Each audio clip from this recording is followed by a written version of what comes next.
कल्पना कीजिए, चारों तरफ समुद्र, न कोई इंसान, न कोई जहाज, न कोई पीने का पानी, न खाने के लिए कुछ। अगर आप इस हालात में हों, कितने दिन? कल्पना करके देखिए, खुद से पूछिए, ईमानदार हैं, अकेले बैठ के देख रहे हैं ये वीडियो। 1 दिन, 2 दिन, 1 हफ्ता, 2 हफ्ता, 1 महीना, 6 महीना।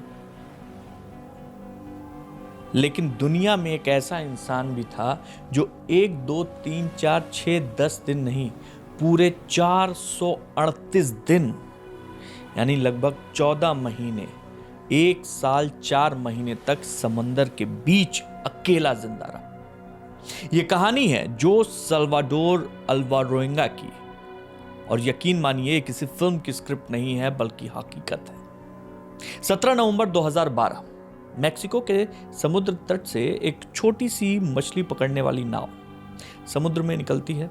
नाव में थे अनुभवी मछुआरे जोस अल्वारेंगा। उनके साथ एक उनका सहयोगी भी था जिसका नाम था एजेकियल। मौसम नॉर्मल था, सब कुछ ठीक था। वो लोग समंदर के अंदर गए, ये सोचा कि थोड़ी दूर जाएंगे, अगर अच्छी मछली मिली तो लेंगे, वापस आ जाएंगे। अचानक बूंदाबांदी होनी शुरू हुई। जोस ने थोड़ी देर के लिए उस बूंदाबांदी को देखा, क्योंकि उनको लगा कि ठीक है, हो जाएगा, कुछ ठीक हो जाएगा। वो थोड़ा आगे बढ़ते चले गए, लेकिन कुछ ही घंटे में समंदर ने अपना असली रूप दिखा दिया।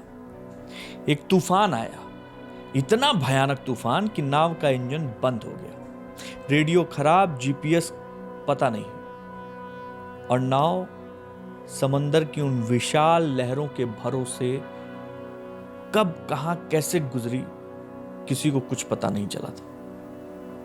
और फिर जोस अपने तट से, अपने उस बीच से जहां से निकले थे, वहां से कितनी दूर चले गए उनको खुद नहीं पता था। अब यहां से शुरू हुई चीजों के खत्म होने की कहानी। सबसे पहले खत्म हुआ खाना। मछली पकड़ने निकले थे, सोचे थे शाम तक घर पहुंच जाएंगे, थोड़ा बहुत सामान लिया था। फिर पीने का पानी। जिंदा रहने का अब एक ही रास्ता था कि जो कुछ भी हाथ लगे उसे खाओ। उन्होंने कच्ची मछलियां पकड़ी अपने हाथों से।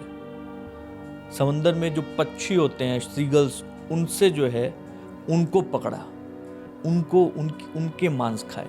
कुछ कछुए पकड़े, उनका खून पीकर प्यास बुझाई। बारिश होती थी तो कपड़ों में पानी इकट्ठा करते थे, और कई कई दिन बिना एक बूंद मीठे पानी के वो गुजारते चले गए। सबसे बड़ी मुश्किल क्या थी पता है आपको? भूख नहीं, अकेलापन। कुछ ही हफ्तों बाद उनका जो साथी था, जो उसका एजेकियल, वो बीमार पड़ गया। करीब 10 हफ्ते ही बीते थे, वो बीमार पड़ गया। कच्चा मांस पचा ही नहीं पा रहा था। धीरे धीरे उसका शरीर जवाब देने लगा, और एक दिन उसने आखिरी सांस ली। समंदर में ही जोस ने अपने साथी को विदा कर दिया। अब समंदर के बीच एक नाव, और उसमें सिर्फ एक जिंदा इंसान, जोस अल्वारेंगा। कई दिनों तक वो अपने दोस्त की लाश के साथ, मतलब उसको हटा नहीं पा रहे थे, उसके साथ ही रहे। फिर जब वो लाश सड़ने लगी तो भारी मन से ही उन्होंने उसको समंदर को सौंप दिया। बात करने के लिए अब कोई नहीं था। दिन महीनों में बदल गए, बाल, दाढ़ी सब जंगल जैसी हो गई। धूप से स्किन जल चुकी थी। कई बार उन्हें ऐसा लगा कि अब सब कुछ खत्म हो जाएगा, लेकिन हर बार, हर सुबह एक नई उम्मीद उनके लिए लेकर आती थी। वो आसमान से बातें करते थे, पक्षियों से दोस्ती करते थे, खुद से बातें करते थे। कभी खुद पे हंसते, कभी खुद पे रोते। उन्हें नहीं पता था कि वो किस देश के पास हैं, या वो कभी बच पाएंगे या नहीं। जनवरी 2014, 438 दिन बीत चुके थे। 438 दिन समंदर में अकेले बीत चुके थे। उन्हें दूर एक जमीन दिखाई दी। पहले उन्हें लगा कि शायद सपना देख रहे हैं, लेकिन ये सपना नहीं था। वो मार्शल आइलैंड्स था, एक छोटा सा द्वीप।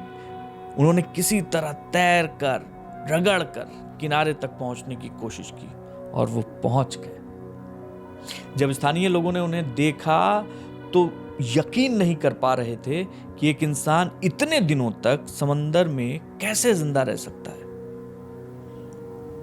डॉक्टर्स आए, जांच की। हैरानी की बात, उनका शरीर उम्मीद से ज्यादा बेहतर था। वजन जरूर कम था, लेकिन वो जिंदा थे। आज जो सल्वाडोर अल्वारेंगा की कहानी दुनिया की सबसे अविश्वसनीय सर्वाइकल स्टोरीज में गिनी जाती है। यह कहानी सिर्फ समंदर से लड़ाई की नहीं है, बल्कि इंसान की इच्छा शक्ति की कहानी है। इंसान की इच्छा शक्ति। जब उम्मीद जिंदा रहती है तो समंदर भी इंसान को डुबो नहीं पाता। 438 दिन, आप बताइए रह पाते? कैसी लगी आपको सल्वाडोर की ये कहानी? कमेंट बॉक्स में इंतजार रहेगा।